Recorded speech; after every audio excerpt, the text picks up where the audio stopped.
네, 안녕하십니까. 데이터로 보는 공연 이야기 대봉공 시간이 돌아왔습니다. 우선 문화예술 데이터 연구소 도준태 대표님 모셨습니다. 네, 안녕하세요. 오늘 제목 한번 소개해 주시죠. 또 공연 예술을 그동안 우리가 다뤄왔었는데 사실 공연을 하다 보면 여러 가지 또 크고 작은 사고도 좀 터지고 또 뭐 그런 일들이 좀 덜어 있지 않습니까? 그리고 뭐 외국에서는 뭐 테러다 뭐 이런 이야기들도 있고 하는데 그래서 오늘은 좀 공연장과 관련되어 있는 여러 가지 좀 안 좋은 이야기들 네네네. 것들을 좀 이야기해 볼까 합니다. 말씀하신 것처럼 실제 저도 공연을 오래 했기 때문에 뭐 촬영 전에 얘기 나눴잖아요.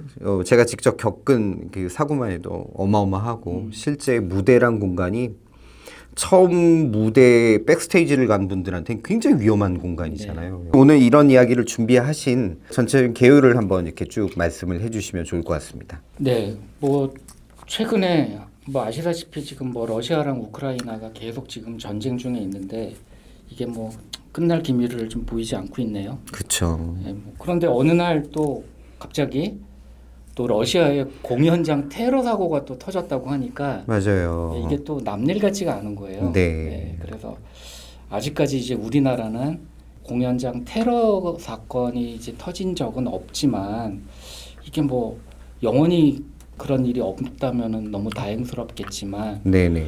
우리나라도 혹시 뭐 이런 일이 터지면 어떻게 해야 하나 뭐 이제 그런 걱정이 조금 들기도 하더라고요. 생각만 해도 네 끔찍합니다. 그렇죠. 그래서 이제 오늘은 국내외의 어떤 공연장 사고 그리고 이제 중심으로 좀 말씀을 드리고 또 해외에서 일어난 공연장 테러 사건 뭐 이런 것들을 한번 살펴보면서 그럼 앞으로 우리나라 같은 경우에 법적 제도라든지 뭐 이런 지침이라든지 뭐 이런 부분들을 조금 더 강화를 좀 할 필요가 있지 않을까 뭐 그런 생각으로 이제 오늘 이야기를 한번 준비를 해보았습니다.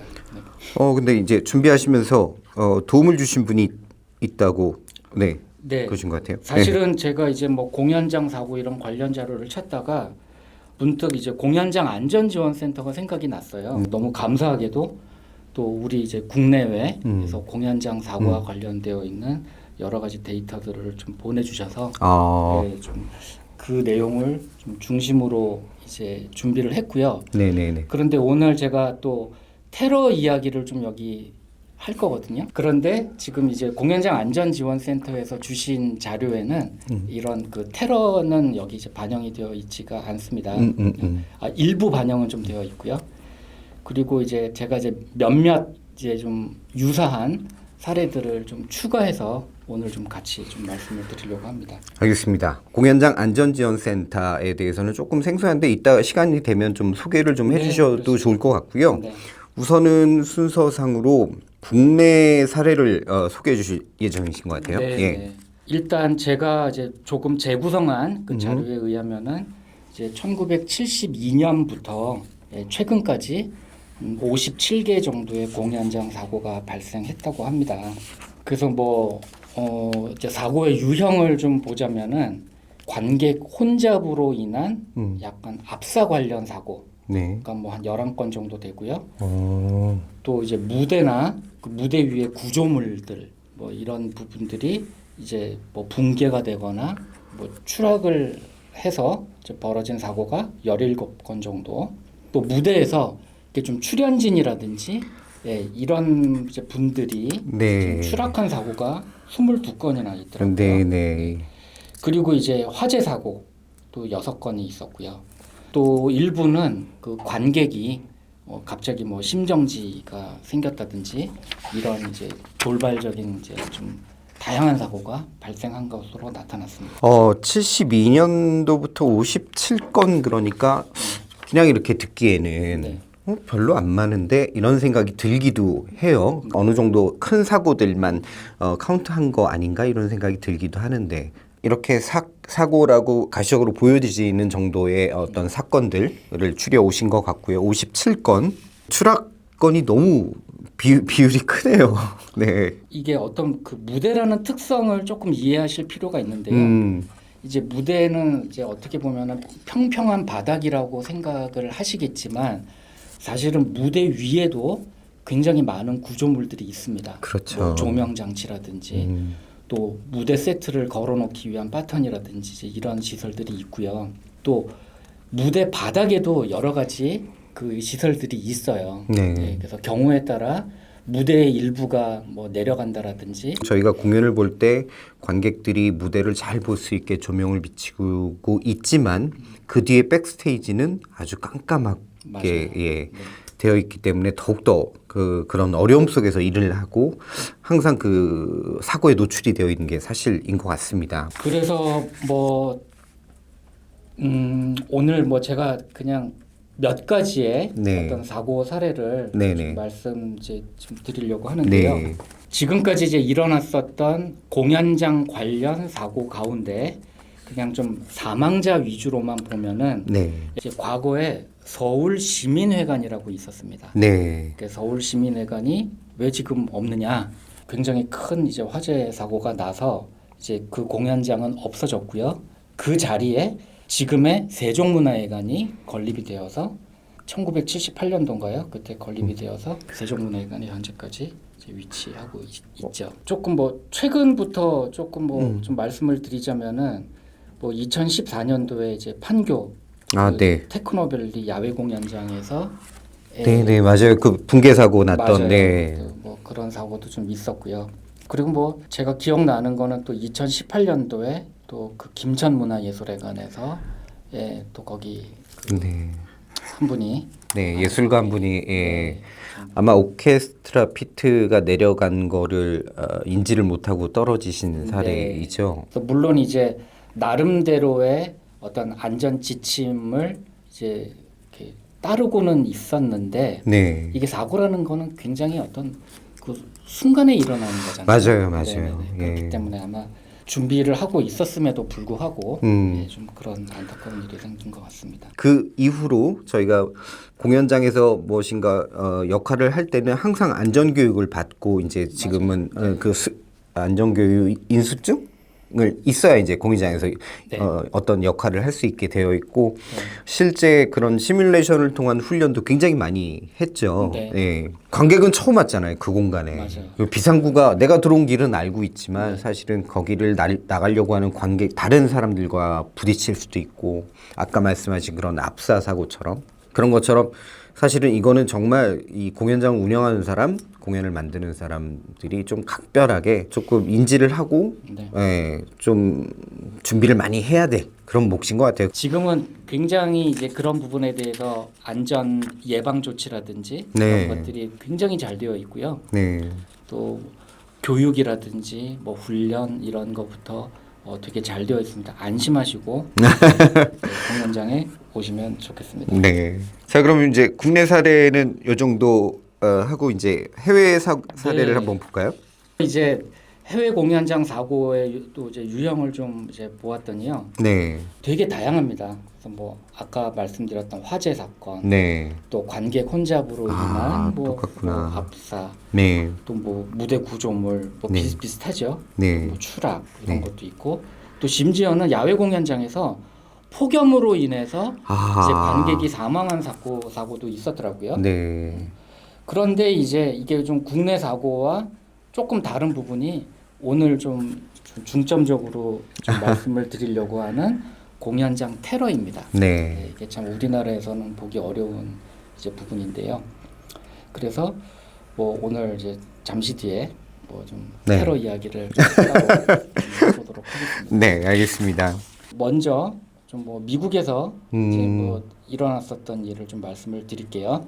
그 뉴욕주에 있는 로체스터 실내 공연장에서 어떤 유명 래퍼 글로릴라라는 분이 네. 이제 공연을 하고 나서 네. 공연이 끝났는데 어디선가 총소리가 들렸다고 관객이 진술을 하신 거예요. 그러다 보니 관객들이 이제 거기서부터 패닉이 온 거죠. 네네. 그러면서 이제 공포에 빠지면서 출입구로 몰리면서 사고가 났어요. 그 실제로 이게 뭐 누가 총을 쏴가지고 사고가 난 것이 아니라 총소리가 들렸다는 그 말 한마디에 이제 이런 사고가 터진 겁니다. 그리고 그 저기 마다가스카르라고 네. 예, 이제 여기에서도 좀 사고가 났었는데 이게 이제 좀 대표적인 관객 혼잡으로 인한 사고 유형인 것 같습니다. 그래서 그 이제 인도양 섬 게임 개막식에 참석하기 위해서 5만 명의 관중이 한꺼번에 이제 출입구 쪽으로 몰리면서 사실 이런 그 관객이 몰려갖고 이제 이런 유형은 아까 말씀드렸던 미국에서도 일어나고요. 네. 과거 우리나라에서도 이런 사고가 일어났었죠. 꼭 이런 관객 5만 명이 뭐 이렇게 많은 다수의 관객이 한번 이렇게 몰릴 때는 사실은 정말 뭔가 이걸 뭐 해결할 수 있는, 네. 그러니까 통제할 수 있는 뭐 이런 방법이 필요한데 그런 것들이 준비가 안 됐었던 모양이군요. 네. 네. 그러니까 이거는 스스로의 어떤 그 좀 시민 의식을 통해서 좀 이런 것들을 좀 개선을 해 나가야 이런 사고가 좀 줄어들 것 같습니다. 그것도 필요하겠네요. 또 브라질 이야기를 한번 해볼까요? 네네네네. 아까 제가 잠깐 언급했었는데 브라질 그 리우데자네이루에서 이제 팝스타 테일리 스위프트 콘서트 도중에 그 여성 관객이 폭염으로 사망을 했는데 그날 그 체감 온도가 한 60도 정도 됐대요. 그 이제 엄청난 관객이 다 이렇게 막 다닥다닥 붙어가지고 이제 공연을 보셨을 텐데 그 열기가 또 그대로 그렇죠. 그 뭐 얼마 전에 일어난 부분이라 다 알고 계실 것 같긴 한데요. 그 이제 이스라엘에 저기 가자 지구에 있는 노바 음악 축제장에서 그 하마스 무장대원 중에 이제 일부가 이제 거기 이제 축제에 참여한 이제 그 관객들을 이제 포위하면서 뭐 많은 인명 피해가 이제 났었던. 그리고 인질로도 많이 잡아가고 그랬죠. 맞아요. 이게 이제 바로 그동안 우리가 경험하지 못했었던 이제 일종의 테러라고 이제 봐야 되겠죠.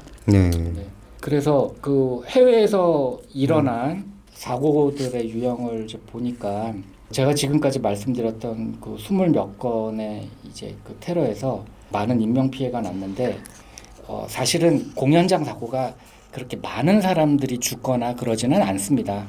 그런데 테러 사건이 이제 일어나면은 이제 굉장한 이제 인명 피해가 나는 거죠. 그래서 이번에 그 저기 노바 그 음악 축제 때 360명이 사망을 했대요. 그 축제로만. 그리고 아까 또 말씀드렸지만 그 모스크바에서도 또 공연장 테러 있었죠. 일어났잖아요. 거기에서도 140명의 인명이 사망을 했다고 합니다. 이 테러 사고가 얼마나 무섭네요. 사실 이제 뭐 유럽이라든지 뭐 이제 이런 쪽에서는 가끔씩 이런 그 테러 사건들이 좀 일어나고 있지 않습니까? 그래서 좀 뭐 프랑스 이야기를 또 좀 말씀을 좀 드릴게요. 이제 2015년에 일어난 사건인데요. 그 이제 이슬람 그 수니파 무장 단체 그 IS가 이제 15년 11월 13일 그 프랑스 파리에서 동시다발 연쇄 테러를 이제 좀 저지른 사건이거든요.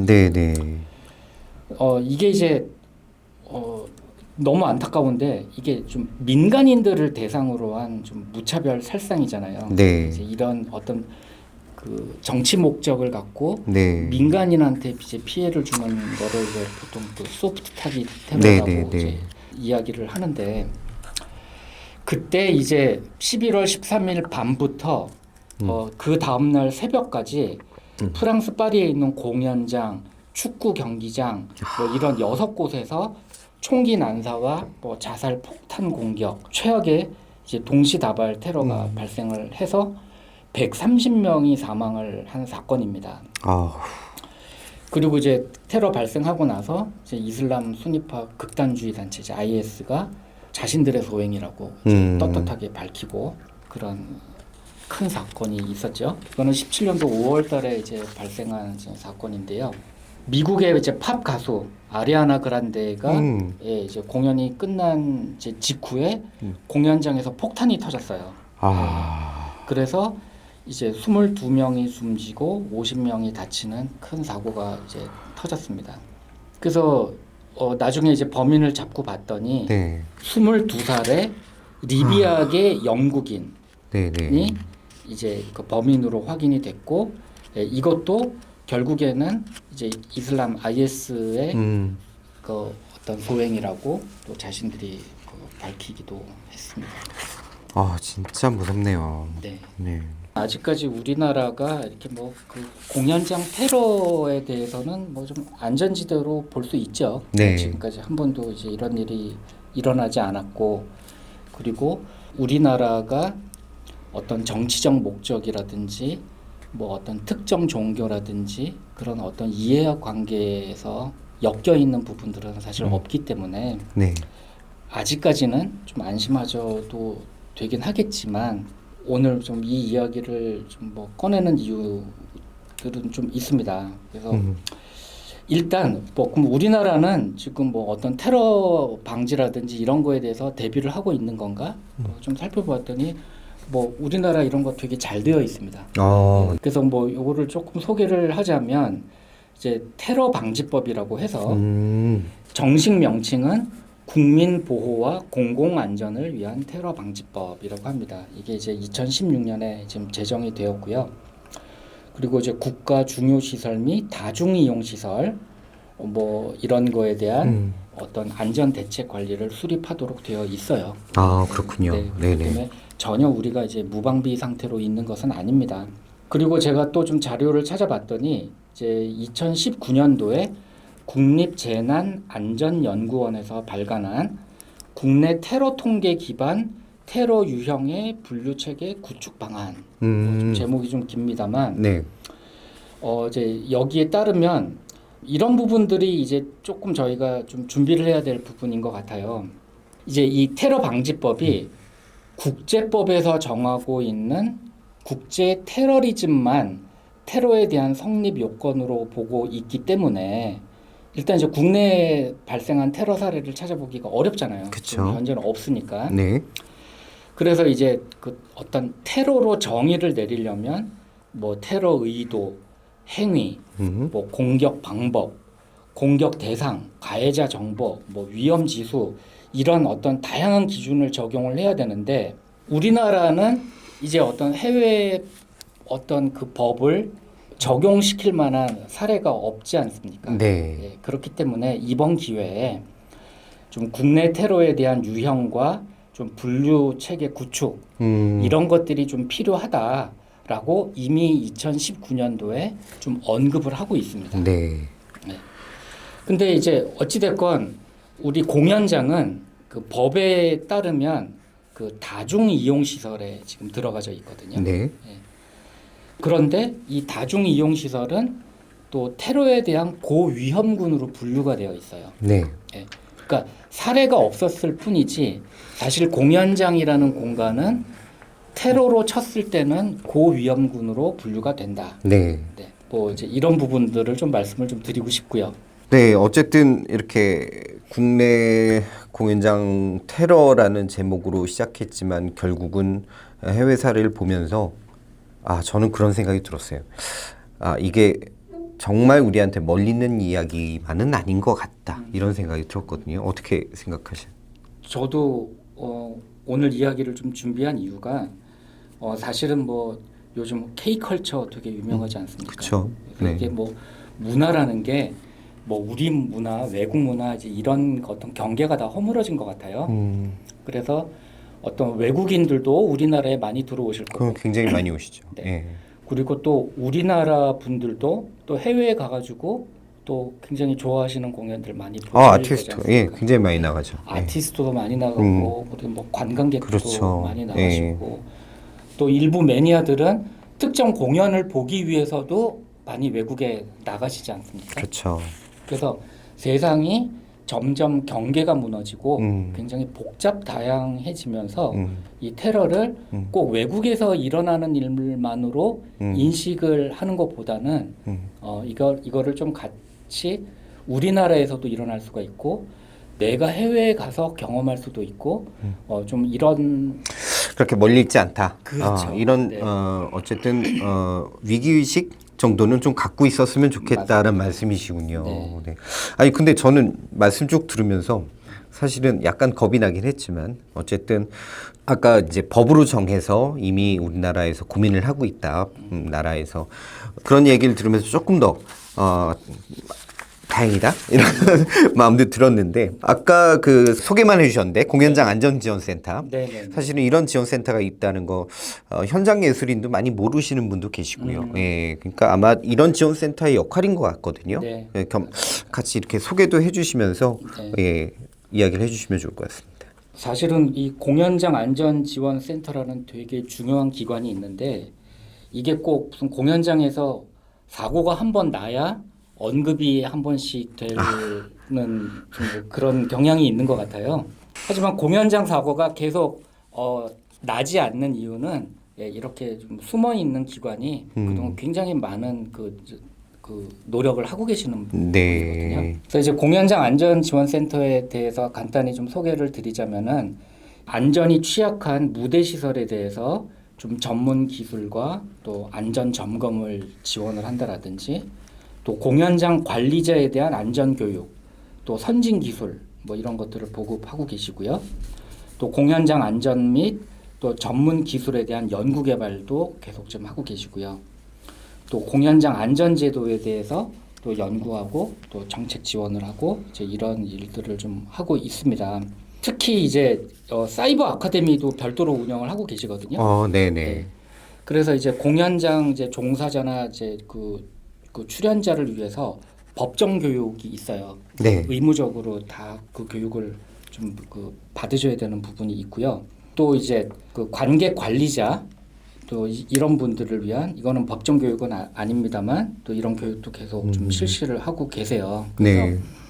우리 이제 관람객들께서도 좀 이제 공연장 안전지원센터 사이트 한번 들어가 보시면은 우리가 이렇게 영화관 이런 데 가면은 뭐 이렇게 안전 안내 뭐 이런 거 다 하고 있지 않습니까? 네. 요즘은 공연장에서도 다 예, 하고 예, 있거든요. 필수 사항이죠. 네. 네. 그래서 이제 관객분들도 이제 한번 사이트 한번 들어가서 뭐 여러 가지 교육 자료들이 있으니까 한 번씩 읽어보시면은 되게 좀 도움이 될 것 같습니다. 네.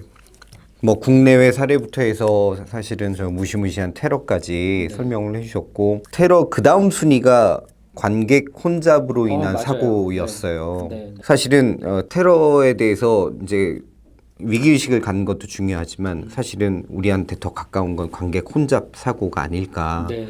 그러한 측면에서 오늘 이 내용 그다음에 공연장 안전지원센터에 한 번쯤 관심을 가지고 방문해 보시는 것도 괜찮을 것 같다는 생각이 드네요. 맞습니다. 이게 사실 관객 혼잡이라는 거는 통제하기가 어려운 부분이 있어요. 공연장 안에서 벌어지는 웬만한 위험 요소들은 거기 근무하시는 분들이 관리를 항상 잘 하고 계십니다. 그런데 관객 혼잡 같은 경우에는 본인 스스로가 약간 안전의식을 갖지 않으면 순간적으로 무너질 수 있는 부분이거든요. 그렇기 때문에 아마 그 관객 혼잡이라든지 이런 부분에 대해서도 여기 뭐 공연장 안전지원센터라든지 그런 어떤 대응 방안 또 과거 사례 뭐지 이런 것들을 여기 센터 그 사이트에 들어보시면 보실 수 있으실 겁니다. 그래서 네. 참고하시면 좋을 것 같습니다. 뭐 공연을 좋아하시는 분들, 그다음에 공연을 만드는 분들, 그다음에 그 관련된 일을 하시는 모든 분들이 사실은 언제나 굉장히 중요하게 1순위로 생각해야 된다는 그 안전 문제를 오늘 무시무시한 사례로 이야기를 해주셨고요. 말씀 중에 있었지만 정말 이거는 시민의식, 예, 안전에 대한 시민의식 반드시 필요한 것 같고 저희 특히 공연 관계자들이 그런 책임감, 안전에 대한 안전의식 이런 것들도 너무 중요하다는 것을 새삼 느끼게 된 것 같습니다. 오늘 너무 좋은 말씀 감사하고요. 오늘 또 많이 배웠습니다. 수고하셨습니다. 감사합니다. 네.